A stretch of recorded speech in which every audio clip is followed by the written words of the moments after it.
एक कहावत है, चोर चोर मौसेरा भाई। और ये कहावत राजनीति और राजनीति में ब्यूरोक्रेट्स, इन दोनों का जो संबंध है उसको डिस्क्राइब करने के लिए आप इस कहावत का इस्तेमाल कर सकते हैं। ये कहावत मुझे बोलने की नौबत इसलिए आई क्योंकि बीते 2 दिनों से चार्टर प्लेन वाले आईएएस अधिकारी की खूब चर्चा हो रही है। नाम तो आप सभी को पता चल चुका है, नीलेश देवड़े, महाराष्ट्र से ताल्लुक है। और राजनीतिक परिवार से क्या एंगल है ये भी मैं आपको अपने पुराने वीडियो में बता चुकी हूं। अगर आप नहीं देख पाए तो आप जाके मेरा पुराना वीडियो जरूर देखिए। तो मैं ये कहने जा रही हूं कि कैसे इस मामले को मैनेज करने की कोशिश हो रही है। जब अधिकारी साहब, पहले तो उनके डर से कोई बोल नहीं रहा था, उनको लगा कि नहीं नहीं मेरा नाम हाइड ही रहेगा, तो पहले कहीं कुछ भी नहीं वो कर रहे थे। सबसे पहले राहुल शर्मा के जरिए हिंट दिया गया विधानसभा में। उसके बाद हम लोग तो इस बात का इंतजार कर रहे थे कि एक बार नाम सामने आ जाए, उसके बाद तो हम सवाल पूछेंगे ही। नाम सामने विधानसभा के जरिए नहीं आया, लेकिन जब नाम आया सामने तो अब देखिए ये लॉबी किस तरीके से काम कर रही है। सबसे पहले तो देवड़े साहब मैनेज करने की कोशिश कर रहे हैं कि ये खबर प्रचारित ही ना हो, ज्यादा लोग इस पे बात ना करें, और हो सकता है कि आने वाले दिनों में वो ये भी कोशिश करें कि सारे वीडियोस को डिलीट करवा दिया जाए। अशोक चौधरी न सिर्फ बिहार सरकार में मंत्री बल्कि नीतीश कुमार के राइट हैंड।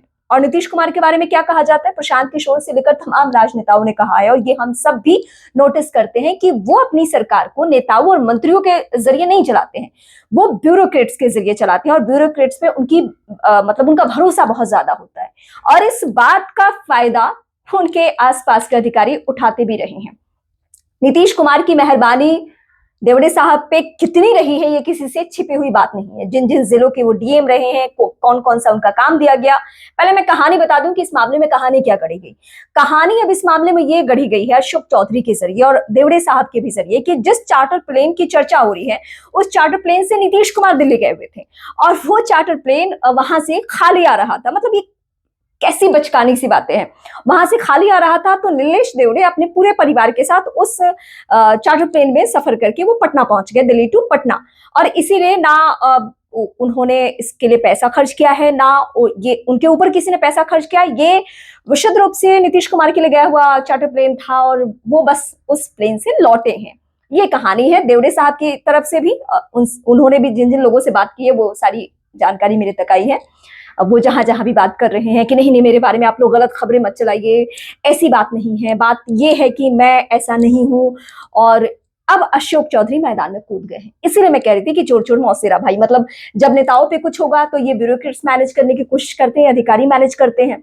और जब पहली दफा ऐसा हुआ है कि किसी आईएएस अधिकारी के बारे में खुलकर बोला जा रहा है, तो अब नेताजी सामने आ गए हैं। नीतीश कुमार तो पब्लिकली स्टेटमेंट देते नहीं है, तो इस बात को मैनेज कौन करेगा? तो अशोक चौधरी बोल रहे हैं, और इसमें कास्ट का एंगल, ओबीसी एंगल लेकर आए हैं।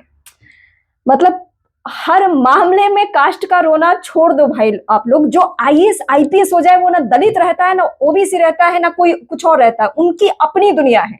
अभी एक और खबर है कि एक आईपीएस अधिकारी ने 3 शादियां की है और तीनों ही आईपीएस की है।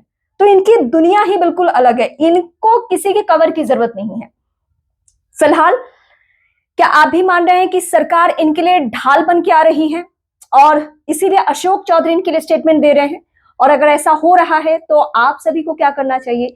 क्या वाकई देवड़े साहब के ऊपर बात नहीं हो? और अगर इनके ऊपर बात नहीं होगी तो वो आईएएस फाइल, जिसमें और सारे भी आईएएस अधिकारियों के कारनामे हैं, आईपीएस अधिकारियों के कारनामे हैं, क्या उसमें बात नहीं होनी चाहिए? मैं फिर कहूंगी, ये टैक्स पेयर्स के पैसे पे रहने वाले, पलने वाले और सैलरी लेने वाले लोग हैं। हम सब की जिम्मेदारी है कि इनके खिलाफ जिस तरीके से हम नेताओं के लिए सवाल उठाते हैं, उनसे सवाल पूछते हैं, ऐसे ही हम आईएएस अधिकारियों से भी सवाल पूछें।